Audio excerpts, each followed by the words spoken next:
Lisa and I get the sound right. Talking. Something awesome's going to happen today. Where are the other two? Oh yeah, good point. Where are the other two? Something awesome's going to happen today. Guys, you got my message this morning about Valentine's Day, right? No. That's probably a little loud. So when your lady says, you don't have to get me anything, she doesn't mean that. She does not mean that. Make sure you spoil your lady today. That's important. Besides, you'll score some points. And guys need points. You know what's interesting about the point system? There's no shelf life with them. They're like fruit. They're like bananas. When you get points, guys, use them up. Because 2 weeks later, they're not there anymore. So why are you being such an idiot when you're such a nice guy? Well, I got to use up my points. If they had shelf life, I wouldn't have to be an idiot. How's that? All right, and so we're going to look today at the topic of customer service. And I left you guys a message that I don't have this as a topic because I feel like you don't give good service. That's not why at all, actually. As a matter of fact, I have it as, this is a really big, do we lose Lisa? Because there's a really, can you guys hear the echo? Yeah, we need to fix that. Can someone grab Lisa? Maybe we'll just turn it down a bit. The truth is, I probably don't even need a microphone for this acoustically perfect room. Oh yes, so customer service. So it's not that I don't think you give good customer service. I do actually. I think you over-service people. If you want to sell 20 homes, how many leads do you need? 80. Yeah, there you go. And so if you're over-committing to every lead on every level, then you're not going to find the 80 leads. So really, the reason that we coach and teach customer service is because we need you to back off on the customer service a little bit, back it off to what the customer thinks is perfect. You see, buyers and sellers think this is perfect customer service, and you're over here. But you don't get credit for that. That's perfect in their mind. So if you just do the proper amount of customer service, whatever, yeah, we're good. Whatever sellers think is excellent service and what buyers think is excellent service, then you can free yourself up to find the appropriate amount of leads. You guys understand that? Yes or no? Okay. So what I'm going to share with you today is what is the exact amount? For a seller, when you finish selling their home and moving them, they think that was amazing service. For a buyer, that was amazing service. But I highly recommend you just do that and give yourself more opportunity to process more leads. Let me tell you guys and gals something. You know, we're not that far into 2017. So in 2016, we ended the year with about 950 clients. We're up about 300 this year. So we'll probably be the fastest growing coaching company again this year like we were last year. Not in Toronto, in North America. And so the folks last year, it was interesting at the end of the year. Because you see, this program here, the first time we run it, only 10% of the group uses their tracking system. Second time we run it, 50% use their tracking system. So if we run it again here, which I'm not sure that we're going to, I haven't spoke to your management yet, but how many of you are actually thinking like this? You know what, I think this time I'll do it correctly. Yeah, that's what everybody thinks. I'm going after here down to another C21 office, leading edge, who's just in year 4. And it's the opposite now. Now 90% use their tracking system. It's, in the first year, only 10, just like this. It's that way every year. And it's kind of pointless for me to lean on you about it because that's just the way it goes. And so our one-on-one mastermind coaching clients, they all use it. It's not optional. If you don't use it, you can't stay in. If you don't track your numbers, you can't remain a client. So they all have to use it. When the coach is coaching them, they're looking at it on the screen. And so at the end of a year, as we're wrapping up, not everybody in our program hits their goals. We do have a 0% failure rate in coaching. You know, Treb has an 80% failure rate. You guys know that, right? Who's new the last 2 years here? Okay. So the numbers on Treb, 80% of the realtors that get a license do not have their license in 2 years. That's the failure rate on Treb. All boards are like that. Ours is 0. We haven't, as of yet, had one person that is in our program and gets out of the business. That's what I mean by failing. I'm not saying that every person we coach at whatever level, I'm not saying they all hit their goals. That's certainly not true. But if your goal is 20 and you're a new agent, you sell 12, you probably made $100,000, $150,000. You're not getting out of the business. You understand? But you didn't hit your goal. So we have had 0 people to date get out of the business. So we get to the end of the year. It's always interesting because at least 200. So I'm thinking that of our 950, just under 1,000 at the end of last year, I'm thinking about 150 just exploded. Like they couldn't believe what they'd done. We coached Sonia Sinclair from Durham Region. She went from 70 deals in 2015 to 130 last year. That's a lot.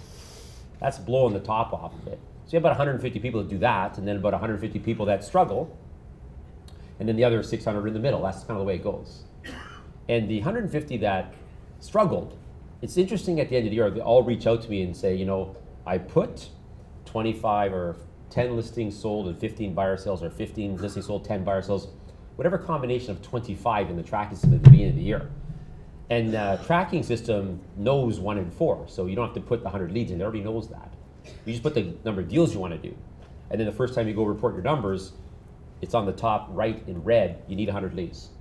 And then as you report what you did that day, now the 10% of you that use it know what I'm talking about. The other 90%, not so much. And as you report what you did that day, everything you did, how many hours of prospecting, how many contacts you made, did you show homes today, did you go on a listing appointment, did you take a listing, did you make a sale, everything you report, tracking your numbers. The last thing you report is whether or not you found a lead. And if you put, yes, I found a lead, or it found you, you're aware of a lead today that you weren't aware of when you woke up this morning. It found you, you found it, it's one of the 100, and you put it in there, hit the submit button, it tracks all that. The next time you log in, the clicker click to 99. So really the ideal would be to click that down to 0 by the end of the year and have your deals. And so it's amazing how 100, 150 people reach out to me and say, yeah, I was short by 10. I still had 40 leads to find. So they're not reaching out to me finding out why. They're reaching out to me to tell me that, hey, by the way, you're right on that numbers thing, which I already know that, by the way. And so that's the way it always goes. There's no mystery there. And so I'm recapping a little bit here before we jump into our topic. The reason that I have customer service this class and time management next class, the reason I have them at the end isn't because of their insignificance. Matter of fact, when I teach the time management class next month, by the way, don't be late for the time management class. That'd be bad. After I teach that, it's very, very, very, very common for people to say to me, you should have started with this. So I don't have it at the end because it's the least important. I have customer service and time management at the end because they're smaller topics. Because the topics that we teach, then your call during the week has more material on that topic. But see, customer service today isn't like that. I'm going to teach you how to do great customer service today, and there isn't any more material, which means your weekly call between the classes, your coach will start recapping the program because we're getting to the end. So you can recap some of it. And the same with time management. And so guys and gals, I need to talk to you about this date of March 31st. If you're on track for your goal on March 31st, you're probably going to hit your goal. You need to be thinking clearly about this date of March 31st. It goes like this. The principles of the planet, I don't make them up, I just explain them. And so because we're entrepreneurs, we understand or we're aware of things like the law of attraction, yes? Yes. You become what you think about. Power of focus, power of momentum. They're all in play all the time. And you can control whether or not they're in play in your favor or whether or not they're in play against you. But they're in play either way. And the best illustration is if you're standing at the edge of a river and you're looking at the river and it's flowing that way, a slight current. But you look down there and you see your goal for this year. That's very inconvenient that the current is flowing that way. And so you jump in the water. The only way to the goal is swimming. And so you swim. You're a good swimmer. You're determined. And you swim. But every time you tread water, you're floating back down the river. Because the current's flowing that way, the odds are you're going to get out of the river at the end of the year, somewhere between where you started and your goal, probably this side of your goal, because of the current. And sometimes people say, well, I'll be determined. You know, determination is important, but if the current is not flowing in the right direction, it's still not going to be enough. I mean, watch a fly trying to get through a window. Where's the fly the next day? He's dead on the windowsill. He's determined though. There's a door right there. It needs to go the other way. And so if you're standing on that river and you're looking into it and your goal is that way and the current is flowing towards your goal, it's very convenient actually. And so you jump in, you swim, you tread water, you swim, you tread water, you end up at your goal. You see, your thinking gets to dictate the direction of the current. Now, I know you folks are positive people. I don't think all the realtors on the Toronto Real Estate Board are positive people. Would you guys agree?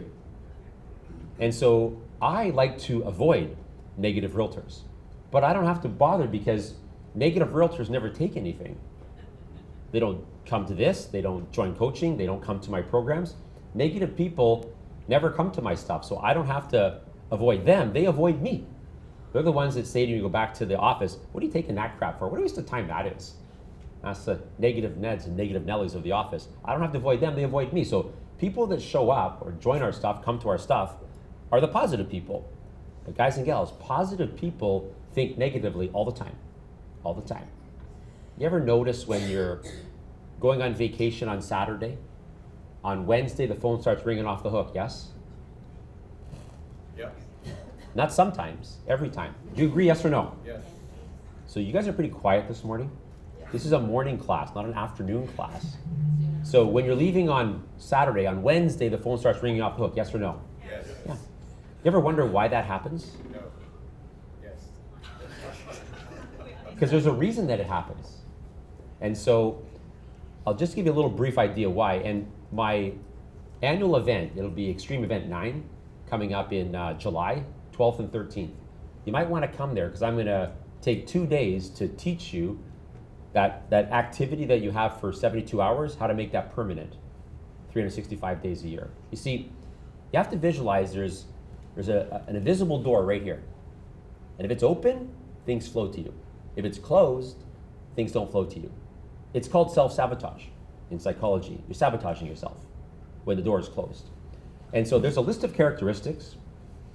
There's 15 of them. And if you have them, which are very rare to have them naturally, I only know 3 people that I've met so far. And if any of you had them, I would have already told you. It's very apparent when you meet someone that has these characteristics. Naturally, I'm not on that group. So I had to learn them. There's 15 of them. And these are characteristics that open that invisible door and lets things flow to you. There's also the opposite characteristics, which are kind of on the negative side. And just because you're a positive person, don't think for a second you don't live on this side most of the time, because you do. And so these characteristics close that invisible door. And so when you're going on vacation in 72 hours, your subconscious mind leaves 72 hours early. So you're heading to the Caribbean to sit on the beach and drink pina coladas for a week in February. That's nice, yes? Yeah. And so 72 hours before you go, your brain goes, subconscious, not your conscious brain. People say to me, I'm leaving on Saturday, Rob, the phone is ringing off the hook. You know, like you get that call on Wednesday, and someone says to you, okay, it's time to list the house. And you say, that's amazing, but you're thinking, seriously? You've got to be kidding me. You've been sitting on the fence for like 3 months, yes or no? The door just popped open. Next day, a buyer calls, okay, we're ready to start looking. Again, you say, that's amazing, but you're thinking, you got to be kidding me again. You told me you wanted to wait till the fall. Yes or no, guys and gals? Yeah. So you see, when your subconscious mind goes on vacation, you're not aware of it. When people are experiencing this, I'm saying, well, it's not that you possess these characteristics, because if you did, the door would have already been open. But when your brain goes away, the subconscious mind takes off, which you're not aware of, you say, no, I'm focused here. I know you are, consciously, but not subconsciously. And in your brain, when your subconscious mind has left to go on vacation, that is similar to possessing these characteristics. It emulates them. So it pops the doors open. That's why that happens. If you possess these 15 characteristics, then the doors will be open all the time. If you have this side where most people live, even though you're a positive person, then the door is shut all the time. And if you experience that 72 hours before I take off, my business picks up, which is literally 499 out of 500 people. So we have 3 in our coaching program that this is natural for them. And if it was natural for any one of you, I would have already told you. Not that I think you're negative people, I do not. It's just very, very, very, very rare. I'm not in that group. I've told you guys before about Sugan, yes? Yes? Young guy, right? I met him, he was 24 years old, new realtor, And I saw these characteristics instantly in him. And I said, you're going to make $1 million in real estate. I kind of shocked him a little bit. He goes, I want to make one. That was his response.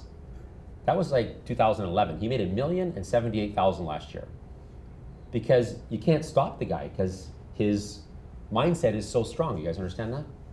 And this guy, you know all that, yeah, Rob, here's my thing though. Yeah, but you don't understand my database. Here's my issue. All that conversation, that's all this list. You guys understand that? He does not possess any of that for whatever reason, naturally. And so this is the guy, I've told you this before, that came to my office on the second day of coaching and said, I'd like you to critique my prospecting. Most realtors would be thinking, well, I should go into therapy for a month, say my affirmations for a month, learn things before I can take that step. Yes or no? That's the apprehension. That's that list. He doesn't have that for whatever reason. This is the guy that he put the headset on and I tapped in to listen, critique him for an hour. And he said this to the first for sale by owner that he called. He said, I'm going to call for sale by owners, FSBOs. I said, go ahead. I said, you want to read the script first? I'll read it as I go. Now, most people, when I critique them, they're so nervous, that list. Apprehension. They meet me at the office. We get there, I plug in, I say, okay, let's go. And they angle the phone, move their glass of water. And then they look at me and they say, I have to go to the washroom. They're so nervous, that list. He calls the for sale by owner and says this, hello, FSBO? That's what he said. And I went like this, and he said, you know, it was a short call. I said, we don't call them FSBOs. They don't know that term. You should have told me that. You don't want to read the script. You understand that? If any of you were at my extreme event, I think it would have been 6, because his first year he made 300 grand. The prices weren't quite as high as they are now. And so I had him on my panel on the stage, and he's dressed really sharp, like a $1,000, $1,500 custom-made suit. That's how he always dresses. And he's a sharp-looking guy. But you can't understand a word the guy's saying. He's very, very, very, very Sri Lankan. So I was coaching him at the time, and I would talk for half an hour, say, how'd the call go with Sugan? I don't know. I really don't know. But it doesn't matter, because the doors are open. You guys understand that? It doesn't matter. So I had him on there because I knew that the audience would not understand him. And so I interviewed this group, doing 30, 40, 50, 60 deals for, I don't know, half an hour, and then the audience could ask questions. And a guy comes up to the microphone and says, I have a question for Sugan. I said, go ahead. And he said, do you stay in the Sri Lankan community? Which he does not. And he said, no, I do not that clear. And the guy said, how do you get past the language barrier? And Sugan said, I understand them fine. That's what he said. They looked at me like, that's a weird question, isn't it? I go, I don't know. But the point is, he didn't even get the question. You understand that? He is not apparently not aware that he's hard to understand. And I think when he goes to, non-Sri Lankan people, I think people look at him and go, you know what, I don't understand a word this guy's saying, but I like him. So much energy, so much enthusiasm. No, yeah, but, what if, here's my deal. You guys understand that? So just this. And so in my event, I'm going to spend 2 days and tell you how to have these characteristics and get rid of them. So you might want to put that in your calendar. Oh, don't worry, I'll talk your broker into buying the tickets. Is that on video? Okay, so guys and gals, one more thing before we jump into our topic today. Okay, listen, I'd like you to write this down, please, on the top of whatever page we're on. I know it says customer service, but I just would like you to write this down, please. I need to find the appropriate amount of leads every month. Is that pen gonna write? I need to find the appropriate amount of leads every month. What page are we on? 82. Page 82, please. And I'm gonna just talk to you about the leads before we jump into customer service. It's not a big topic today, we have lots of time. So, if you wanna sell 20 homes, which I think that's the reason we have that as our minimum in our coaching program is I think that's the beginning of a really good real estate career. That's a check every 3rd week. It wouldn't happen like that, but that's what it would average out to be. So probably $10,000, $12,000, maybe $8,000 if it's a condo, up to 20.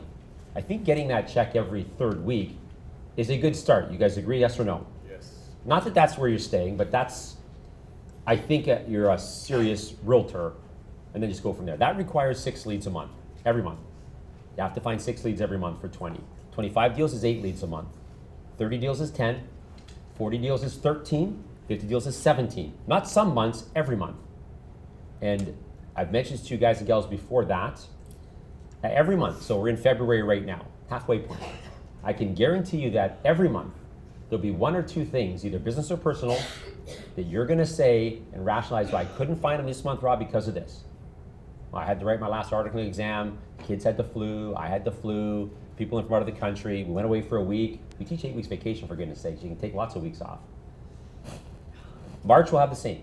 April will have the same. May will have the same. June will have the same. Every month will have the reasons. If you buy into that reason or reasons every month, you're never gonna get anywhere. Now let me tell you guys something. You ever watch an old Western movie with a steam engine locomotive? Yeah? Guess what I'm talking about? Yeah. Are you guys awake today? Very quiet today. Am I that fascinating today? Valentine. It's Valentine's Day. What's that got to do with it? Have your chocolate in the morning. Matter of fact, I noticed when I left this morning, my wife put a pack of chocolates in the car. I don't think she thought I'd eat them all on the way up here, though. Which I'm a guy, so I did, obviously. And so, when that train is leaving the station, it takes a lot of energy to get it out of the station. I mean, steam is going everywhere. Matter of fact, to the point you can't even see the steam engine anymore. And then the wheels turn half a turn, half a turn, half a turn, half a turn, and then it gets out of the station and running down the track. Yes? Yes. But once it's running down the track, all that's required is a shovel full of coal every half an hour. That's it. Because it has momentum. But it's a big job getting out of the station. Would you guys agree, yes or no? Yes. Okay. Then it comes to the next station. It stops, so people can get on, get off. Even if the train has been in use for 20 years, it's not better at getting out of the station. It's the same. Same big process to get the train moving. You understand that? Once it's moving, it has momentum, not too much. So to get your career rolling, I have to assume that there's a lot of people in this room that are having great years. Great year last year, off to a quick start. And I have to assume there's a lot of people here that's not happening. And so if you're wondering how many months in a row would it take to get the train out of the station, it's 4. It's 4. And so if your goal is 20 deals, you have to find 6 leads a month, 4 months in a row. If you miss a month, you have to start again. That's what it requires to get out of the station. There's no margin for error getting it out of the station. Now, so you find 6 leads month 1, 2, 3, and 4. Okay, 24 leads, 6 transactions, the train's out of the station. Once it's out of the station, there is margin for error. You don't have to be perfect, but you have to be perfect to get out of the station. And so month 5, you find 6. Month 6, you implode. Well, on the train, traveling down the tracks, it left the station 10 minutes ago. Someone that's working on the train starts to think, I think we're slowing down. I don't think the people on the train would notice that, but he goes into the engine and he discovers the guy that's supposed to put the coal in fell asleep. So the train is slowing, yes or no? Well, it didn't stop though. So just lots of coal, quick, get it going. As long as the train does not stop, you just need to give it coal, you understand that? But if it stops, it's 4 months in a row. No march there to getting out of the station. After saying this, I'm gonna tell you something that's kind of tragic actually. I think most realtors get a real estate license, have a career, and never get the train out of the station once. See, transactions in business with the trains in the station is 3 to 5 to 6 transactions annually. That's transactions in the station. I think most realtors never find the appropriate amount of leads for 4 months in a row at any time in their career. They just get some things and work on them, get some things and work on them, get some things and work on them. Simple as that. So 4 months in a row, out of the station. Then you have margin for error. Now, do you guys ever go away for like a month? Yes. Well, if you did, the train will be stopped. Yes. That's okay. Know that before you go. So if you're going to go somewhere and travel like for a month, because less than a month, the train doesn't stop. So you're taking off for like 2 weeks, 3 weeks, give it lots of coal. Stoke it up and then go. It will definitely slow. You're back. Cool. As long as it doesn't stop, then you don't have to do the 4 months in a row. You guys got that? So if the train of your career stops, you'd better be away for a month. Don't let it stop while you're in the GTA. You guys understand that? Like if that train's gonna stop, you had better been on some amazing trip somewhere where it stopped. You guys all clear? Yeah. Okay, customer service, write this down, please. I was telling you all this beginning because I'm very concerned about realtors not getting on track for March 31st. If you're on track for March 31st, you're probably gonna hit your goal. If you're not, you're probably not. Not definitely, two probablys. If you're on track, you'll probably hit your goal. If you're not on track, you probably will not. This first quarter is very, very, very important, obviously. So, write this down. Customers equate fast to excellent. Customers equate fast to excellent. It's kind of the opposite the way we look at it, to be honest with you. Not so much in the market we're in right now, but I can guarantee you guys and gals one thing. It'll be 30 years for me in June. I got licensed June the 9th, 1987. Is that about what time you got your license, Bila? In 1986. Oh, so you're like my superior. Yeah. And so Bila would tell you it's true that over the course of a 30-year career, the market's like kind of neutral or buyers as often as it's sellers, yes? Over the course of time, you're gonna have both. It's about neutral. The 1990s was very challenging. I mean, 1 in 4 was still the number, but it was hard to get listings sold. And so over your career, it'll be 50-50. Sometimes people say to me, yeah, but it's different this time, Rob. We always think that, don't we? It's different this time. Like it's not a cycle anymore. By the way, your brain does that, by the way. Your brain, whatever you're in, for security, it wants you to think this is normal. In 1988, 89, that was hotter than now. Way hotter. What did we go up last year, 26%? In 1989, the market went up 150%. 150% in 1 year, right? And then I bought a house in 83, it was 70 grand. That's a new home in Ajax, bungalow, 70 grand. And then in 2 years, it went to 240. That's how hot it was then. And at the time, everyone was like, no, that's the way it is now. It's a cycle, guys, gals. It's not gonna be like this forever. You know what else your brain does, which is interesting? It does that, by the way, for safety, to let you think that what you're doing is kind of normal. It also does this. It recognizes faces. That's interesting. So for security, so if you're somewhere and you're lost, you can recognize a face. Or if you're in a battle and you recognize a face, it's an opponent, you understand that? Or your side. That's why your brain, you ever notice when you look at a tree or anything, a cloud, hey, you see the face in that? You ever notice that? Hey, do you guys see the face in that? You look at a cookie, you see the face in that? The brain wants to see faces for your security. The brain does all sorts of crazy things like that. So customers equate excellent to fast. So right now, you get a listing, all the listings sell fast, but it won't be like that way forever. See, we think the opposite to what they think, but I think they're right. So for example, in the future, I don't know when, this year, next year, at some point, you're gonna be in a different market, and it takes 30 days, 2 weeks, 3 days, 6 weeks, 8 weeks to sell a house, which by the way, would be much better for you. See, right now, the way the market is, you're losing deals every year due to lack of spin-off off the inventory that you have or don't have. What would be ideal for the realtor is if every listing lasted 30 days. That's the perfect one. That's the perfect amount of time. You probably get another deal off that, yes? And you know when they bug you, challenge you, where are you advertising, where are you marketing, we need a new plan, yes or no? That's always after 30 days. They don't do that in the first 30 days. So if all listings lasted 30 days, that would be perfect. You can't have that, you can't ask for it, but in a perfect world, that would be perfect. And so you get a listing and it's not in this market, and they're 2 weeks, 3 weeks, a month, whatever. And then you put in the MLS, you go around, you get a text, got a showing, get a text, got an offer. So then the realtor thinks this, oh my gosh, are they gonna think that I didn't work for my money? That's what we think. I mean, are they gonna ask for cash back? I put it on the market and the MLS sold it in 1 day. So we think we didn't work for our money, yes or no? They see it the total opposite. As a matter of fact, if that happens, where you put a home on the market and it sells on the first day, and then you're like, okay, whatever. I'm not saying you didn't do work to get that lead and to secure that lead and to beat out other realtors for the listing, but as far as the marketing, you did nothing, correct? Yes or no? Yeah. You put it on the market, it sold. And so we think that they think maybe I didn't work for my money. That's what we think. They see it the total opposite. So let's say that happens, and you're walking in the mall, and you see a customer coming down, walking with a friend, but they don't see you yet, they're a ways away, but you see them. Now, if you don't call your database every 90 days, in groups of 111th, 111th, 111th, 111th, because they haven't seen you, you sold them a home 2 years ago, you haven't talked to them since, you deke into the closest store, yes? To avoid the connecting with them. But if you call them every 90 days like you're supposed to, you don't do that. And so listen to how they introduce you. You're the person that listed their house and sold it in one day. And they're walking with their friend, and they introduce you like this. Listen carefully. Oh, this is Bila. He's my realtor. He's amazing.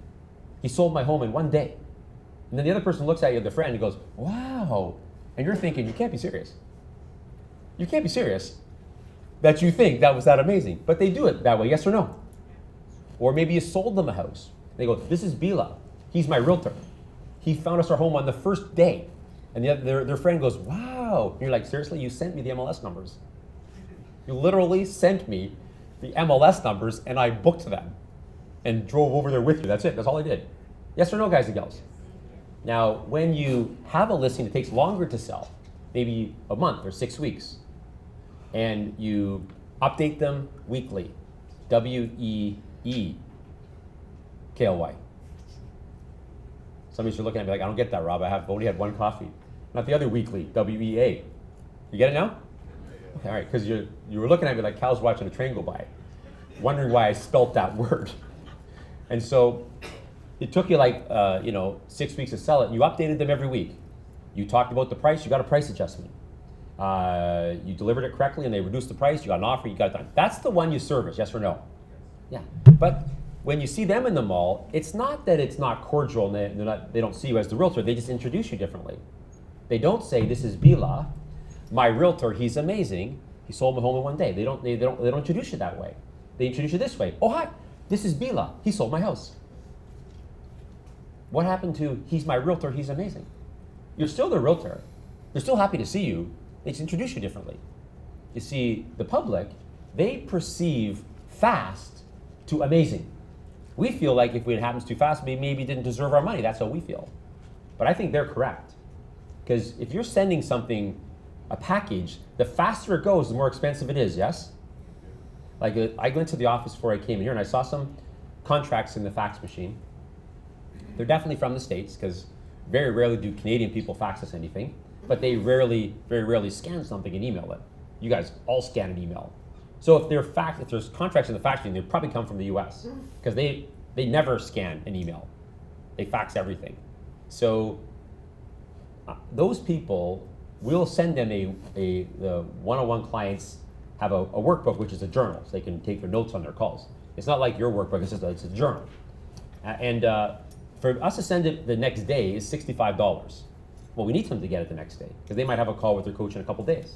If I wanted to send it in 5 days, it's $14. If I want to send it in 12 days, it's $3.95. So faster is more expensive, yes? Faster is better, express. That's how the rest of the world works. That's how your customers think when they think about customer service. The faster, the better. We feel that if it sells too fast, they're going to feel like it didn't work for my money. They don't see it that way. So we got to start thinking like them, because I think they're correct. Yes? Okay. Write this next thing down. Customer serving a listing. I'm going to give you the process. Are you not taking notes? You have your book right there. Do you not have a pen? You just don't. You want to write this down. And if you're not going to, you shouldn't sit in the front.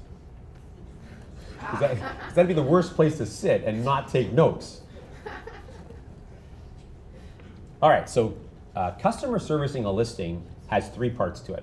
So let me give you, so write down part 1. Highly recommend you just do what I'm going to teach here. Part 1, there's 3 parts to it. And I'll show you why it is that when you sell someone's home and you sell it, you guys put the sold sign on together, it's that at that point, that relationship is amazing. Do you guys agree? Like most of the time? Like you are a hero right now, yes or no?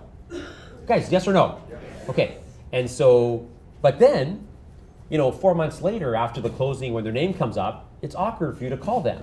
So what happened to the relationship between then and here? I'll show you what happened, and then you won't be awkward to sell them. See, most realtors have a database of a couple hundred people, and their favorite list they call is 40.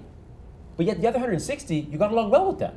So why is it weird to call them later in the 90-day cycles when you had a great relationship with them? I'll share that with you, and then we won't make that mistake again. It's in part 2, actually. So let's do part 1 first. So here's customer service in part 1. So write down first point. This is all in part 1. Write down Update my sellers weekly. That's another weekly there.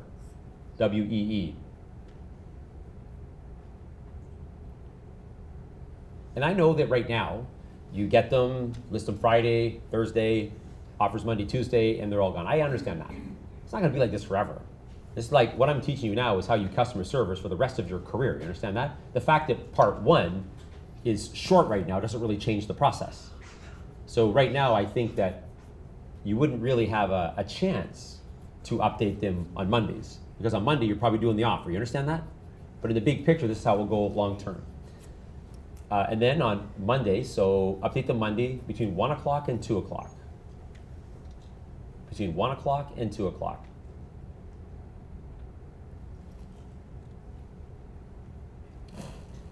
If you remember back to when we did the listing presentation, there are 6 questions. Why your company, what are you gonna do, what are you gonna charge me, what's my home worth, what's happening out there? The third question is, what are you gonna do?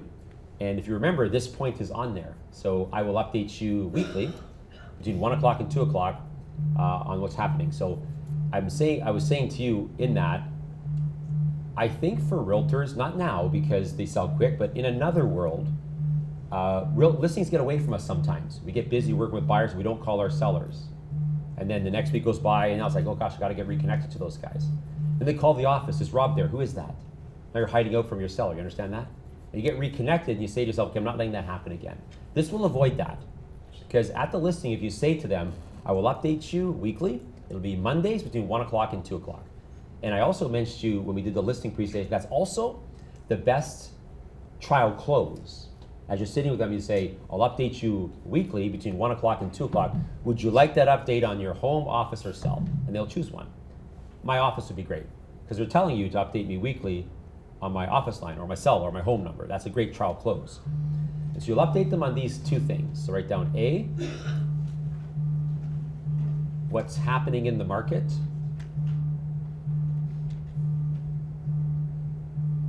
What's happening in the market. That's the first thing you'll update them on. B, how the public is reacting to their property. What's happening in the market and how the public is reacting to their property.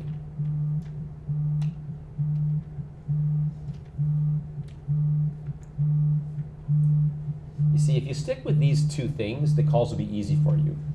If you don't, you're gonna end up groveling on the phone. Not now, I understand that. But later, when listings take longer to sell, you're gonna end up saying things like, well, we haven't sold yet, but we're trying real hard, and we're gonna write another ad, we're gonna do another open house. You're groveling right now, which you will hate and they will hate. If you call them and keep the call really a very matter of fact, I know that you pursued this listing and you got it, but you have to view it like they placed this property with our firm and I will give them the proper update weekly. Very matter of fact. So you call them and say, Bila, Rob, Vivian, how you doing today? Good. Excellent. I wanted to give you an update on 2 things, what's happening in the market and how the public is reacting to the property. You update them what's happening in the market. Now, the update right now for that would be where the inventory is, yes? Does anyone know what it is right now? It's 5,000. It's 5,000. I mean, all of last year, we had 10 to 12,000 and we complained there was no inventory. Perspective is everything. Can you imagine if we went back to 10 or 12,000 now? We think that's amazing. Perspective is everything. It's like the turtle that was mugged on the beach by a marauding band of snails. In the interview after, he said, I don't know, it all happened so fast. So you guys are just not into like today. Because that's actually pretty funny. And don't even I know you're gonna use that today, somewhere, with the kids probably. And so what's happening in the market and how the public is reacting to your property. That's what you wanna update them on. So give them those 2 updates and away you go. Now, if the listing lasts for a month, you would get the listing and there would be an update, update, update, update. There would be reasons to call your people. Somebody calls you and says, hey, listen, I noticed you have 60 days to be arranged on the listing. Would they take 120? I don't know, I'll call them. Would they take 30? I don't know, I'll call them. So I'm not suggesting that you wouldn't call them other times, but that would be the service. And a seller, if they get a weekly update from their realtor, they would consider that amazing. You do not need to update your sellers every day. That's not gonna allow you to get 80 to 100 leads to do the deals that you need to. Sometimes your sellers call you every day, yes or no? Would you like to know how to have them never do that again? Okay, it's very simple actually. So you get a listing and they're gonna be that high maintenance person. You ever notice, by the way, the high maintenance person, the squeaky wheel, is never happy with you at the end?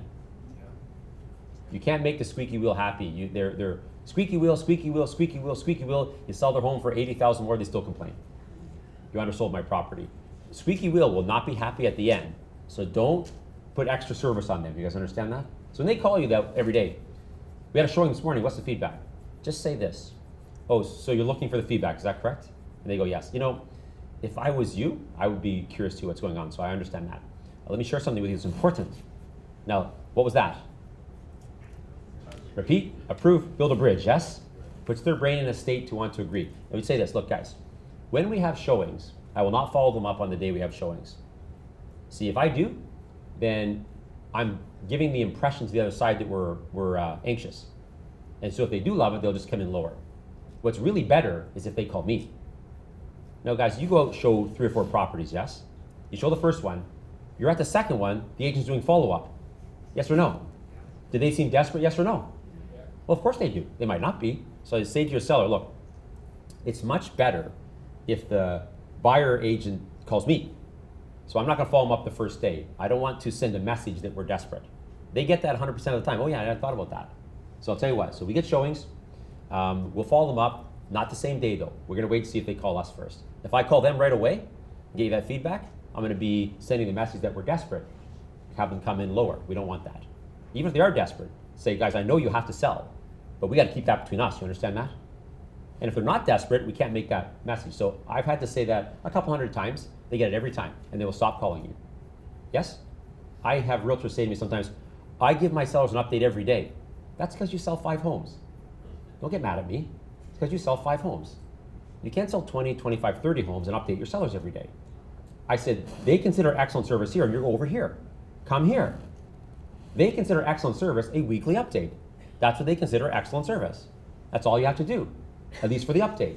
If you have to call them other times, it's fine. But if there is no other time to call them, and you list it and you sell it 30 days later, and you updated them every week, to them that's excellent service. That's all you have to do. You guys clear, yes or no? Let's just do it that way. I'm not giving you what I think is great service. I'm telling you what they think is great service. And by the way, here's how wrong it is to have a listing and not update them once a week. If you have a listing and you do not give them an update, you should give them the listing back. That's how bad that is. I know you won't do that, but you should. You cannot have a listing for sale and not give them an update. That's why it's smart to do that Monday right after lunch, and then it's done. You don't want to get to Wednesday, Thursday thinking I got to update my sellers, It starts wearing on you, yes? So Monday, right after lunch, update your sellers, and that's done. Would there possibly be another reason to connect with them? Yes, but maybe not. But your service is done. If you just update Monday, in their mind, that's excellent service. As part of point number 1, the next point, this is part of point 1 still, write down, call them 3 days before. Oh, hold on, no, that's in part 2. Scratch that. Literally. So from part 1 is from the listing taken to the sold sign, okay? Listing taken to the sold sign. That's weekly updates. Everybody clear on this? From the listing sign to the sold sign, weekly updates, that's it. Part 2, write this down please. Part 2, and this is the part where we drop the ball, and this is the part, bless you, that it's awkward to call people 4 months from now that we get along amazing with right now. Matter of fact, you're putting a sold sign on right now, and you just sold it for 80,000 more than the asking price, which was already a bit high, yes or no? Are you a hero, yes or no? Yes. And it's awkward to call them 4 months from now. It's because of this part. So write down part B, the second piece, is from the sold sign to closing. Sold sign to closing. So the first piece is from the listing taken to the sold sign. That's part 1. Monday. Don't lose track. That's it. The second piece is the sold sign goes on and closes in 60 days. This is where realtors drop the ball. This is where there really isn't anything for you to do. So you don't call that. It's sold now, it closes in 60 days. There's nothing for you to do. And so you were the hero when you put the sold sign on, but then you don't call them, listen carefully, for this 60 days, and then the sold happens. And then they come up in week 7 of the 111s, and you're on week 3. Now it's another month. Now when their name comes up, he goes, I haven't talked to these guys in 3 months because you dropped the ball in part B. You understand that? And even though when you put the sold sign on, you got along amazing and you're a hero, now you haven't talked to them, and you feel that they're going to feel like you abandoned them. It's part B that causes that. And so part B, write this down, please. Call them every 2 weeks. Call them every 2 weeks. There's nothing to say here. Now, everybody look up here. I need you to catch this. You're just calling them every 2 weeks in this part B, from the sold sign to the closing, just so you don't fall away. Because if you do, it's going to be awkward later when their name comes up in the groups of 111. And now it's going to be in 3 months. If you do them, and in the closing, you didn't lose track of them. This is for you, not for them. There's nothing for you to do in here, but you need to not fall away. You guys understand that? Because if you do fall away here, it'll be awkward for you to call them, even though you got along amazing. So these calls are simple. There's nothing to do. So Bila, ring, ring. Hello. Hey, it's Rob Vivian. How you doing today? Pretty good. Excellent. I know it's been a couple of weeks since put that sold sign on. So I guess the heavy packing hasn't started yet, right? Have you started yet? No, not yet. Okay, it's usually the last 30 days. Is there anything that you need me to do? Offer some service. Anything you need me to do? Run some to the bank, take some to the lawyer, anything at all, except packing. Take care of yourself. I'm out on the packing. You understand that? You're pretty good. Okay, you guys are good? Yeah. Okay, so while we're 6 weeks out, if you need anything, just call me. I have you on priority, okay? Okay. Is that a good customer service call, yes or no? Just so I don't lose track. I need to be comfortable 3 months from now when Bila's name comes up. So then next 2 weeks later, ring, ring. Hello. Hey, Bila, it's Rob Vivian. How you doing today? I'm fine now. How are you doing? Excellent. We're at the halfway point. So this is the next 30 days is really where the serious packing is going to start, okay? As I mentioned a couple weeks back, is there anything that you need me to do? I'm your resource person for this time frame, okay? Anything at all? I need some boxes. What did I say about packing stuff connected to stuff? Although we do have a lot of clients that do take them boxes. A lot of clients. You know what else is a really handy thing? If you could get some stickers made out, peel stick, that say kitchen, bathroom, master bedroom, living room, stuff like that. Because the boxes they get, probably someone else moved with, right? They say living room on this one because that's where that was, and this is, you know what I mean? They're trying to figure out which is which. So if you got those stickers that stick it, this is a real, like a pack, get them made somewhere. So they just peel, that one's going in the kitchen, that one's going in the, that's a really good thing to do. A lot of clients do get them boxes. It's a package you can buy at moving places. Money well spent, actually. So you know what? But I would have already done that because I would do that. Okay. So 2 weeks later, ring, ring. Hello. Hi, Bila, Rob, Vivian, how you doing? Pretty good now. We're getting to hectic time, yes? So I know things must be upside down, yes? It is, Yeah, okay, I understand that. So as I'd mentioned in the last couple of calls, I'm with you on this. So I'd said to you before, if you text me, you have priority. Yeah, you got high priority for the next 2 weeks, okay? So if you need anything, just give me a call. Now there can't be anything going to the bank or the lawyer. The requisition date's passed. If there's something going to the bank right now, you got a problem 2 weeks out. So they don't really have anything for you to do, but I'm staying in touch. So later, when he comes up after closing, I can call him. You understand that? This is where you drop the ball, and then it's awkward calling people that you got along amazing with. It's crazy, actually. Write this down. 3 days before. Call 3 days before.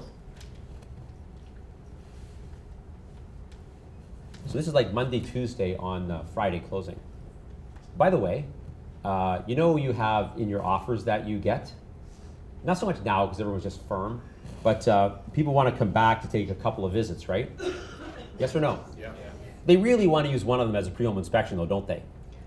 So I would not let them do that. So as the selling agent is sitting with you, if you want to do it as the buyer, fine. But don't let people do it to your people, you understand that?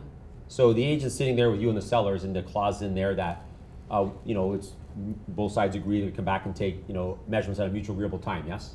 Yeah. Which they'll use 2 days before. Yes or no? That's called a pre-home inspection. They started that in the US, and then they made pre-home inspections mandatory. It's a disaster. Now, in some states, up to 50% of the homes don't close. People say, well, my lawyer told me to do it. Of course they would. Nothing better for the lawyers than deals not closing. Of course they would say to do that. So Bila brings me an offer, and he's sitting there with my seller. I say, okay, so this clause is they want to, at a mutual agreeable time, go back and take measurements. And I look at the selling agent and say, just so they can measure up, couches and walls, correct? And he goes, oh yeah. So I said, is that fair? And they go, yeah. So you get the selling agent to agree that that's why they're coming, even though you know they're only doing that once. And they use the other one for the pre-home inspection. Then I would say to the selling agent, so obviously things will be upside down the last 2 weeks. So we're good with this clause. I'll just add in not after June 15th, if June 30th is the closing date. And then the selling agent's like, I just got out realtored. So I would not let people come back and use it as a pre-home inspection. I would not let that. How would you do that? I just showed you how. I would say, you can come back and measure twice. Matter of fact, I say to the seller, that's what you want to do, correct? And he goes, yep. Is that okay with you, sellers? Yep. But not the last week or 10 days or 2 weeks. Because the house will be upside down. That would not be fair to anybody. And then you just write that in. And they take it. And then they don't come back that last week. So that's very annoying, yes? We're closing June 30th. And they say, we'd like to do our final walkthrough to measure up on June 29th. Seriously? Yes or no? Because if we keep doing that, what happened in the States is, see the registrar and the people like that, what annoys them is when we write one thing, we do something else. So eventually they'll say, look, you're not being square here. Let's say what you mean. That's what they did in the States. Say what you mean.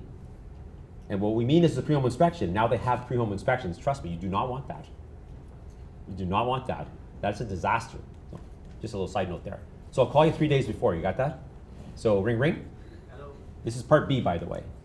Hey, Bila, Rob, Vivian, how you doing? How's the house? Pretty good. Really? 3 days before? How much pizza have you had in the last week? A lot? Every day. Yeah, that's the cool thing about moving. So I know there's no way to not have this week be hectic, okay? So just do your very best. So is there anything you need this week from me? I'm your resource person. Now that's 3 days before, you guys understand that? 2 weeks, 2 weeks, 2 weeks, 3 days before. This is an amazing call to them. And so Bila, if you reach out to me, you have highest priority this week, okay? Is there anything you need? Not the packing. Yeah, good. You're good? Okay. All right. You guys all clear? And that's it for part B. Now listen to me carefully. Don't write this down, just listen. Do not go over there on the day of closing. Do not go there on the day of closing, unless they're your friend. I was teaching a seminar the other day, and the person training was saying to go there on the day of closing and bring them food and stuff. Let me tell you something. The person teaching that does not understand psychology. Is that a stressful day for them, yes or no? Everyone they interact with that day is going to be linked up with the stress.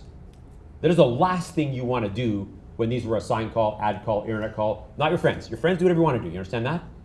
If they're a deal, it's just a deal. They came to your open house, you sold them something. 2 weeks, 2 weeks, 2 weeks, 3 days before, do not call them on the day of closing. You understand that? Now, if there's a problem on the day of closing, they'll call you, yes or no? Okay, so they're still staying, but if they do not reach out to them. That's just a mistake. Do not go over there. That's a mistake. So write this down as part of part B. If they call you, because they might, after I tell you this will take a short stretch. If they call you, call them back immediately. If they call you, call them back immediately. Because they're only going to call you if they have a problem. So if they call you and say, hey, we just got into the house. So you get a call, a text or a call from you see your phone ring and it's the day of closing, 3 o'clock. What do they just walk into? Their house, yes or no? And then your phone's ringing, so they just got there. Hey, you know those nice stainless steel appliances we bought? Yeah, they're green now. Which means these people cottage just got an upgrade, yes or no? Okay, listen to me. There's a phrase that you cannot say right now. If you say this phrase, you might as well not even put these people in your database. They will never use you again as long as they live, and they'll never send anybody to you if you say this phrase. So do not say this phrase. They say, oh, they took the dishwasher, they took the appliances. Do not say you need to call your lawyer. If you say you need to call your lawyer, cut bait with these guys, enjoy your check, they're done, don't put them in your database, they'll never use you again. I mean, in part 1, you call every week and update them, perfect. Sold sign goes on, 2 weeks, 2 weeks, 2 weeks, service, 3 days before, service. Now they have a problem, they call you gotta call your lawyer. Okay, they go, no problem, boom. You are done forever for them. Now, does the lawyer have to get involved, yes or no? Yes, probably. But you cannot say, call your lawyer.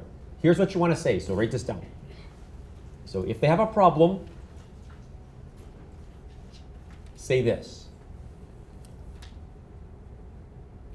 If they have a problem, say this. No problem, leave it with me, I will fix it. No problem, leave it with me, I will fix it. That's what you say. No problem, leave it with me, I will fix it. Now everybody look up here after you write that. It could turn out, so then you have to call the other agent and say, look, yeah, your guys switched out the appliances, they took the appliances. Okay, he'll call the buyers, sometimes the sellers, sometimes they say, I don't care, heck with them, do what they want. Okay. So you call them back and say, I talked to the other agent, they said the heck with you guys. I'm calling your lawyer, just leave it with me. You call the lawyer and you say what's going on, the lawyer, you say you have to leave with me for a couple days, so the other lawyer is going to call you, keep in the loop. You have to do it, understand that? This is customer service. And so then the other lawyer calls the other lawyer, and then the other lawyer talks to the buyers tell the lawyer, forget it, and then that lawyer calls that lawyer, they call you, you call them. Now, at some point you're going to have to say, look, they're digging in their heels, I have no idea why. Your lawyer's asked me to not play lawyer. They go, so you can't fix it, correct? Even though you said, leave with me, I'll fix it. But you can't. So 3, 4, 5 days later, when you realize the lawyer's gonna have to do it, you say, look, so the lawyer has asked me to not play lawyer. And they say, no, you were amazing, thank you. It doesn't matter that you can't fix it. You guys understand that? You did your job. They say, no, I really appreciate how hard you've worked on this. But the lawyers have asked me to not play lawyer, please. So you're damn well keeping the loop, the lawyer will be calling you and so on. So even if you can't fix it, they still appreciate what you did. You understand that? You can't lose in this.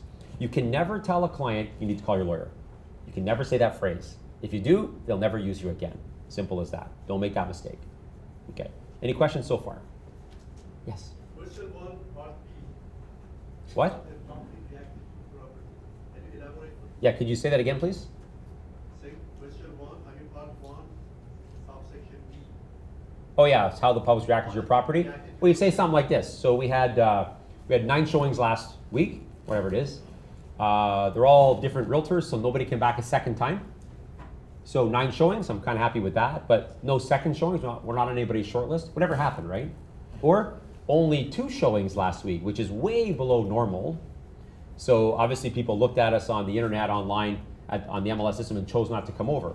Just however they were reacting to it, you understand? Or, we had 9 showings. 3 of the showings have reached out to me and said, let me know if you get any offers. That's a very good sign. When you start hearing that, this one's gone soon. So whatever the activity is, you would say that. And then the A is what's happening in the market. So right now, the things you list over the next, I think you're going to be talking about the inventory, yes? Because we started with 4,000, now we're up to 5, and we sold like 8,000. So we're listing a lot. Who has listings coming up? Listings coming up, lots of people, yeah. Sonia St. Clair was telling me she's got 17 signed. They're just doing various things coming on the market. So a lot of people have a lot of listings coming up. We'll get back up to that annoying amount of 10 to 12,000 last year that we said there wasn't anything on the market. And I would be happy with that, yes? Perspective is everything. By the way, my first book, that's what it's about, perspective. If you haven't read it, you should. Remember the list of things here? To keep the door open, remember that? Beginning of this talk, yes? Yeah. See, if you do not have the right perspective, you can't have those. You need that first. You need to be a glass half full, glass half full kind of guy or gal. Otherwise, these attributes, we can't have them. That's why I wrote that book first. I am writing this book right now too, by the way. I'm writing this, that's my 3rd book, these principles. But you can't be open to those principles without having the right perspective first. So they're kind of in a sequence. Okay, any questions before we take a short stretch? Now, when we come back, I'll tell you what to do if there's some small problems with the house and how to look like a superhero. You guys got that? You should hope every listing you sell, every home you sell, that they call you on the day of closing and say, yeah, they scuffed up the walls or this and that. You should hope that happens. And I'll show you how to look like a hero forever. So I'll tell you that when we get back. So let's take a 5-minute stretch.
recent sort of something similar in that area? Recent souls. I think do you check my email? Recent souls. The building right there. But anyway, I've been here, so I building. but you know what? I am desperate. Commercial, right? So similar commercial souls, recent souls, how much do you sell? But I don't understand why. On the same street from us. You know what I did? One boy. And I 10.9? Sorry? Condo. Condo unit? But this store, this one on Main Street. That blocked out. What do you think? there are only How's Hamilton? Is it?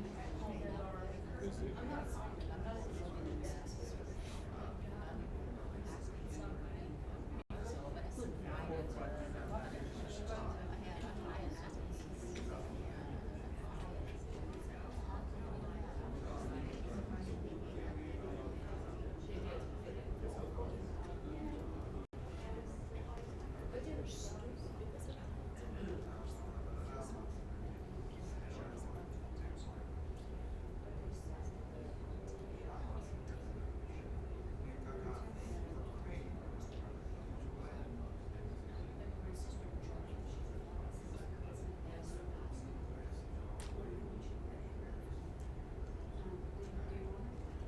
it would be nice, but it's a nice one.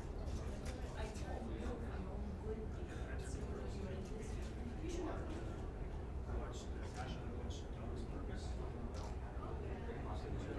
I thought so. But to be honest with you, Jordan, I didn't make that call to get out of coaching. Not at all. But then I saw it. I saw a couple of things that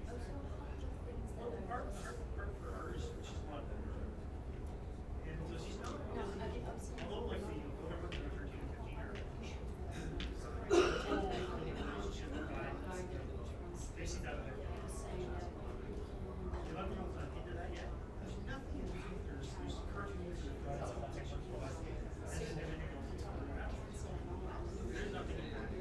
He was saying that when you do this, you notice how long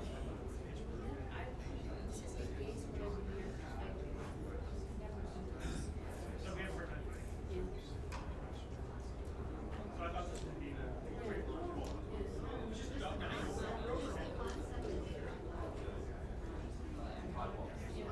Top day, taking pictures. No, that's it. Thank you. I was shocked. I was shocked because you pay for it. Why?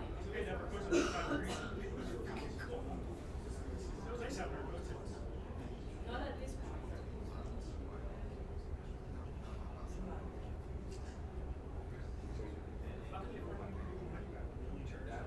You stop.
All right, folks, let's go.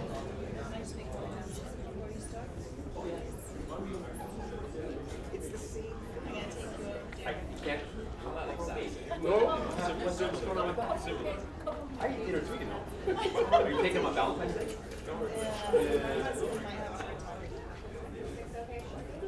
The what? Yes, you're amazing. You're the best. I heard that before, but now I see it. Wow, yeah, really. Guys, can I have your attention, please, for just a moment? Just a reminder for anybody that wants to attend the Century 21 Gala Awards. Today is the last day to purchase your tickets. Okay? Thanks, Rob. Okay, and so, just Sylvia has asked me about my second book, The Realtor's Magic Formula. You can go to my website and register for that. You can't buy it yet. It's out in 30 days. It's copy edit's done, typesetting's done. I'm just approving the typesetting. It'll go to printing in about a week, less than a week. So a month it'll be out. So what's going to happen when people register at the website? I think there's a couple hundred people have. So wherever many people register at the website for the book when it comes out, I'm going to take the time to sign them all and number them. So if there's 350, it'll be 1-350, 2-350, 3-350, like art. So if you're planning on buying that book, it'd be nice to have a first edition signed and numbered. And that'll just be whoever is registered when the book comes out. When I get back, my wife has a milestone birthday coming up. I can't tell you which one it is. 25. Yeah, that's it. So I told her last year she'd go anywhere on the planet for 2 or 3 weeks. Then she said, do I have to take you? I think she was kidding, but I'm not 100% sure. So she chose a Hawaiian cruise for 15 days. So I'm leaving next Wednesday. It doesn't affect our class because I'm back in time for the class. But when I get back, that's when the books will be out. What's that? Call me? First of all, I would never vacation with my phone. That would never happen. And you should never do that. So you can't call me or text me or email because I never travel with my phone ever. That would be a mistake. So when I get back, the books will be in, then I'll start signing them mid-March, sort of end of March, and we'll send them on out. So if you want one that's signed and numbered, you might want to go register for that. There's also a download to your reader, but I obviously can't sign them, obviously, or number them. But they'll still be they'll still be marked first editions. Okay, so So the rules, the door, is that going to be in the book? Or the what? The rules, the 15 characteristics? No, the book that's coming out now is called The Realtor's Magic Formula, which is not these lists. That's my third book, Sure. these lists. I wanted to call it Success Principles, but Jack Cranfield already has that book. So it's going to be called Success Explosion. Because when you have these principles, you would have a success explosion, yes? So I've learned these a long time ago, and here's how it would be. Because, as I mentioned, 72 hours before you go away, if you have those principles, that's permanent. So last year, for example, I have 350 spots to teach a seminar. Tuesdays, I always have 3. Here, another one, another one. Every Tuesday has 3. So I have 350 spots to teach a seminar. But last year, we had 1,150 opportunities, which means I couldn't speak 800 times because the doors are always fully open. So it would be pointless for me to call and try to book myself when I already can't speak 800 times. So when our company opened at 08, after we let brokers know that we're open, I have not made a proactive call to book myself because we're fully booked every year times 3. If I had a twin, that would be amazing. Like I wish I had an actual identical twin that you couldn't tell the difference. I could do like double the business, yeah? That'd be amazing. But I don't. What? Plastic surgery. My daughter. Yeah, Chris is pretty close. She's going to do a little speaking at our event coming up. She's a chip off the old block for certain, actually. That one. Okay, so let's pick up where we left off. We're still in point 2, the part B from the up to closing. So write down, if they call you with a minor problem. If they call you with a minor problem.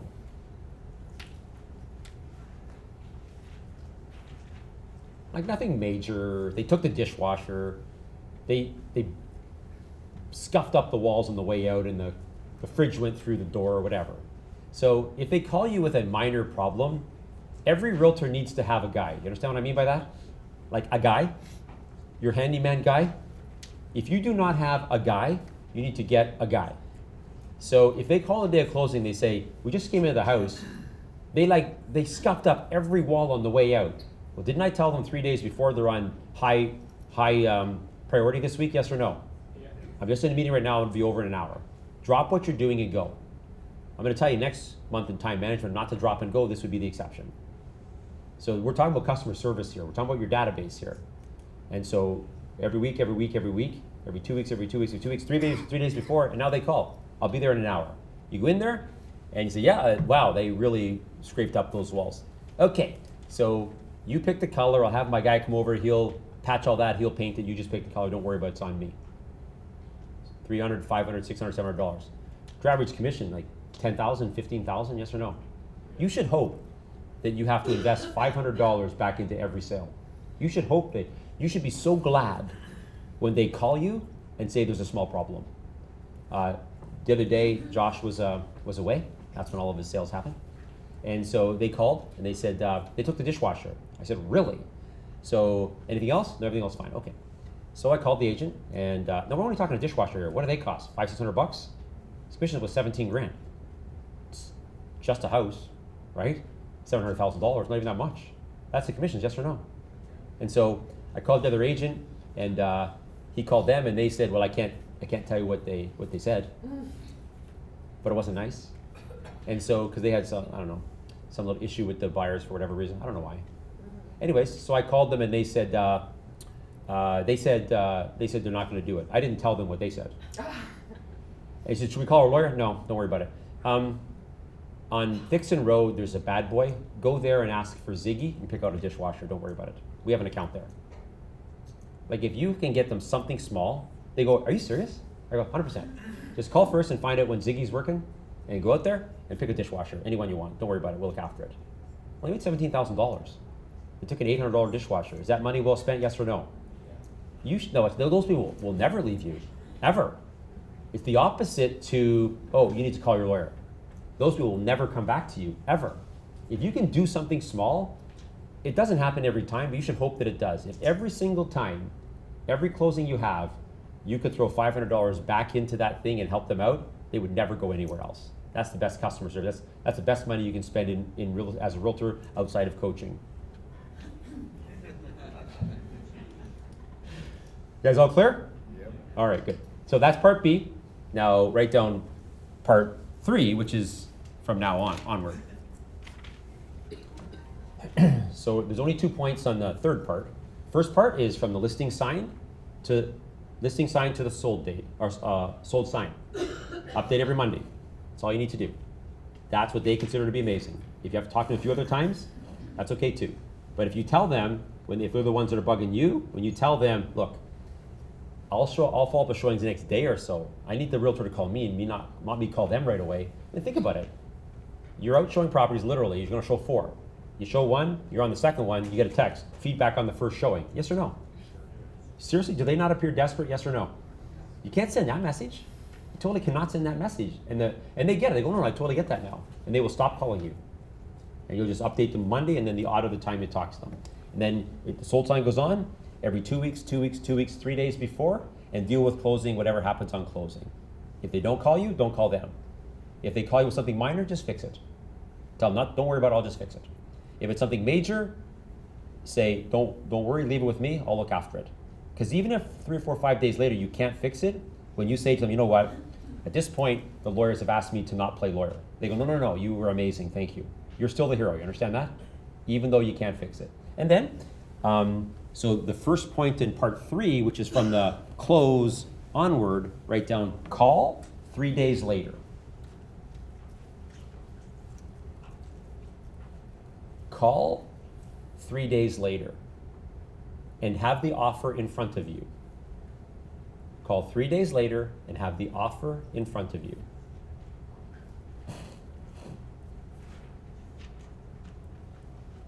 And this would be assuming they didn't call you on the day of closing. 3 days before, 3 days after. Do not go there on the day of closing. That's a mistake. And then it would go like this. So I sold Bila a house. I update him in part 1 correctly every week, so I did my job. Right here. Right what the seller thinks is amazing. Not over here. I'm free to find 80, 100 leads. It's easy to process them. Easy to service everybody. So I did my job there. Every 2 weeks, 3 days before, he's like, man, this guy is really looking after me. Now, because I did that, it's easy to call him later. And so now in the first part, so this is in the first point of part 3, this is 3 days later. Ring, ring. Hello. Hey, is this Bila? Yes. Hey, it's Rob, Vivian, how you doing? Good, so I didn't hear from you on Friday, so I'm assuming the appliances were still there, yes? Everything's fine. And so how did you find the house when you got there? It's been really, I think, very clean and neat. Okay, that's amazing. Because the truth is that's not usually the case. Even though the sellers usually have the intention to, usually as their truck's leaving, yours is backing in, right? So they just don't take their stuff and away they go. They most commonly say, it was messy, but in fairness, our truck was waiting for them to leave. So they were gonna come back and clean, we told them forget about it. So everything's good, yes? And then say this to them. Now you have the offer in front of you, and just be looking at the inclusion section. Just say, okay, I know it's a little upside down because you're just getting in there. Just want to make sure. So obviously you got the appliances and all the appliances are there, yes? Also all the drapery, all the window covers supposed to be there except for the one in the 3rd bedroom that matched the bedspread. Were they all there? The dining room, they were supposed to take that light and replace it with another one. Did they do that? Okay, the central vac and all the attachments, have you looked for them yet? Just read the offer. Just read the inclusions part. They're like, man, this guy's on it. This gal's on it. Yes? Okay, so I'm in the area all the time, Bila, so I don't know when, but in the next little bit after you get settled in, I'll stop by, okay? Now, I'm not a proponent to buying them gifts. I'm not a proponent to do that. But if you do buy them a gift, the gift you should get them would be a carbon monoxide detector. That should be the thing you should get them. If you get them something. Get them something they can use, yes? You think about how many homes you've listed, you see a picture on the wall of this country scene with the mailbox half down with their name on it. That's a common gift from the realtor. And you're listing it now. It means you didn't get it for them, someone else did. When you see that, by the way, don't stare at it because they'll look, oh yeah, I heard the realtor got that. Should we call them? So if you're gonna get them something that they can use. A smoke detector or a carbon monoxide detector or a combination of both is a good housewarming gift if you're getting them something. I heard one realtor say that he does that and then every year he sends them a battery on the anniversary of their house. Yeah, put this in that. That's actually a really good idea. That's not my idea. That's actually a really good idea because you know when they sold it, so he does really well with his database. So that'd be it. You guys all clear on this? So let me just recap this to the seller. From the contract signed to listing taken, every week, Monday 1 to 2, that's it. If you do more, that's fine, but you do not need to call your sellers every day. That is not normal. If they're calling you, tell them that if you call for the feedback too soon, within the first day, you're gonna look desperate, and I can't send that message, so you need to not expect that. I'll see if they'll call me first. That's much better. And then in part B, 2 weeks, 3 days before, and offer your service. And if they call you on the day of closing and it's a big deal, say, don't worry, leave it with me, I'll fix it. Call the agent, call the lawyer, and at some point, if they can't resolve it, then you're gonna say, the lawyer asked me to not play lawyer. They don't like that, I can't go any further. And they're like, no, you did, we really appreciate what you've done for us. Thank you very, very much, and you're still the hero. If it's small, fix it. Just have your guy. If you don't have a guy, get a guy. You need to have a guy, and you need to tell your guy, by the way, when I call you, I'm priority. Otherwise, you're not my guy. Yes? Yeah, one of those sellers that I know they're really difficult, they know you can't fix them, but after you join, they call and say, oh, the lights were on, or the door was open, or this. Talking about for showings? Yeah, I mean. Okay, so hold on. So let me answer your question. So it goes like this. So the question was, these high maintenance sellers, yes? Yeah. And so you ever notice, of every 10 leads, 2 are high maintenance, 2 are low maintenance, 6 are normal. That's how it works. You ever notice that the high maintenance people, that is always the listing where the lights were left on? It's always the listing the door was not locked. It's always the listing where the people didn't take their shoes off. Yes or no? It's called the law of attraction. They're bringing that on themselves. That's not you, that's them. That's how the law of attraction works. When you're high maintenance, stuff happens to you. That's how it works. That's them attracting that bad into it because of their thinking. That's how the law of attraction works. Those high maintenance people, I guarantee you something. At the end of the sale, regardless of what you sell it for, they will not be happy with you. it's a mistake to go out of the system I just gave you. So in other words, you guys have eaten McDonald's fries, yes? Yes? Yeah. Who's read the book, The E-Myth? The E-Myth. The E stands for entrepreneurial. It's by Michael Gerber, not the baby food guy. It's sold, I don't know, like 10 million copies. The entrepreneurial myth, the E-Myth. There's also the E-Myth Revisited, which if there's a book that's revisited, that's the one you buy because it's got more stuff in it they thought up later. I'm quoting the E-Myth, that every salesperson should look at all your leads as McDonald's fries. Not that you would tell them that. But McDonald's fries are all the same, yes? You have them here, the same as you have them in Montreal, the same as you have them in Winnipeg, same as you have them everywhere. Because they're all the same, the oil is the same temperature, they're even on the bag, there's a spot, cut it here. Not over here, here. With these scissors, this is the fry cutting bag scissors. It's very standardized. And so your leads are all McDonald's fries. Every 10 of them, 2 high maintenance people. Everyone gets the same. In part A, Monday, Monday, Monday, Monday, 2 weeks, 2 weeks, 2 weeks, 2 weeks, 3 days before, 3 days after, and then the last one I'll tell you. If they're high maintenance, that's a service they get. If they're low maintenance, that's a service they get. In the middle, that's a service they get. Everybody's a McDonald's fry, yes or no? It's a mistake to give the high maintenance people extra attention because they won't appreciate it anyways. You take it away from other people and you're all scattered with your customer service. They all get the same. After you sell it, you might think, I don't think I want these guys in my database. That's possible, but I would put them in anyways. But the person that was the worst to me, I won't tell you her name, but every time I was taking them out and working with them, she would be just awful. And her husband, when she wasn't looking, he'd go, you married her, what? She was awful. But you have to understand too that buying and selling real estate is on the top 10 most stressful things in life. People do and say a lot of things when they're under stress. It doesn't always run smooth. It does now for sellers, I get that, not for buyers. And so after the deal, I thought, do I want to put these guys in my database? I don't know if I want to or not. But I did. And then a couple years later, she calls me. My sister wants to move. She and needs to sell them a house. I said, okay. So I sold them a house. And then they split up, so I sold that house and sold them each a house. And then they each found someone else, so I sold that house of each of theirs and sold them each a new house. It's like 8 or 9 transactions. She's one of my best referral sources. She was awful at the time. But I made sure, same customer service. Everybody's a McDonald's fry. If your goal is 20 deals, you need 80 leads, 80 McDonald's fries, small fries. If your goal is 25 deals, that's 100 fries. That's a medium fry. If your goal is 30 deals, you need 120 fries, large fries. If your goal is 40, 50, supersize meat, more fries. But everybody gets the same. Excellent, you understand that? So just do the job. They can whine and complain all they want, that's what they get. If they whine and complaining, I update them every Monday. If they whine and complain after it's sold signs on, I call them every 2 weeks. Everyone gets the same. Everyone is a McDonald's fry. That's an excellent chapter in the book, The E-Myth. Otherwise, you're going to be tossed to and fro by everybody. You don't want that. Okay, the third point, or the last point in the third piece, is write down 1/11th, 1/11th, 1/11th. 1/11th, 1/11th, 1/11th. If you don't know what I mean by that, that's going to be bad. 1/11th, 1/11th, 1/11th, 1/11th, and onward. So I have Bila listed for sale. I update him every week like I'm supposed to, so my conscience is clear. I'm doing my job. It's very matter of fact. Here's what's happening in the market. Here's how the public's reacting to your property. Boom, boom, boom, boom, boom. It takes a month to sell. There's all those updates are there. There's a few times I had to call him. Someone asked a question. That's fine. Sold sign goes on. 2 weeks, 2 weeks, 2 weeks, 2 weeks, 3 days before. Service. Because I didn't abandon him here in your mind. Then it closes. He doesn't call me.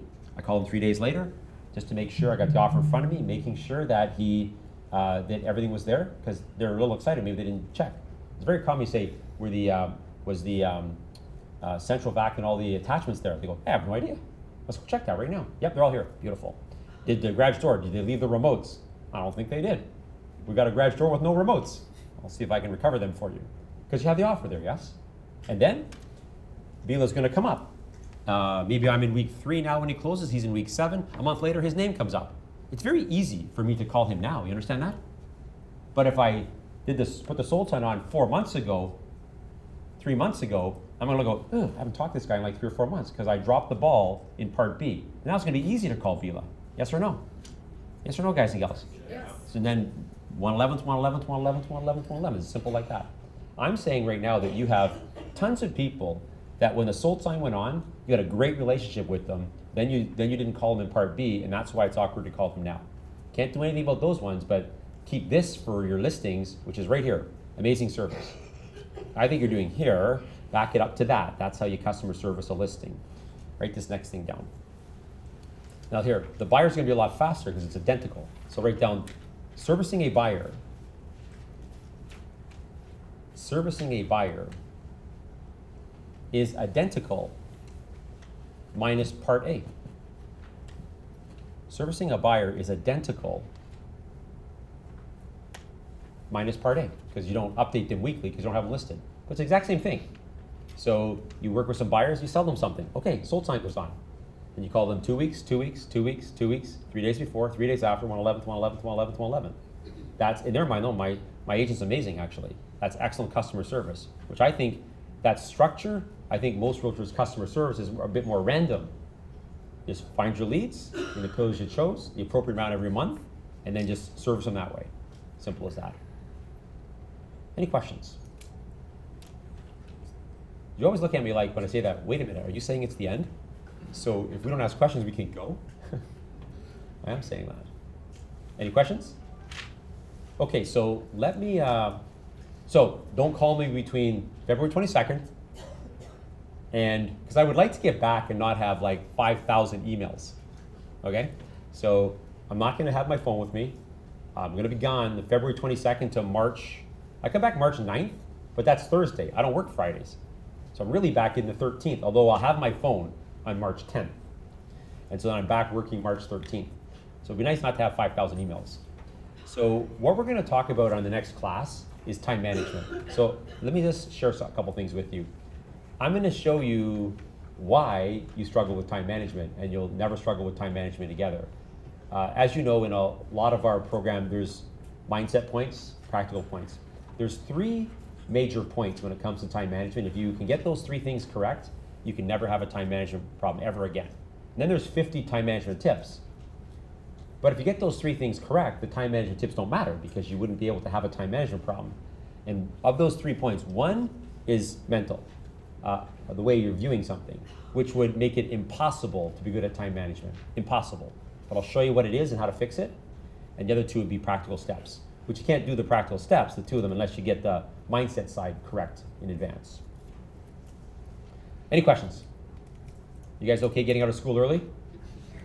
Kids are usually okay with that. Okay, guys, you guys are awesome. Have an amazing day. That's like the worst clap ever. Okay.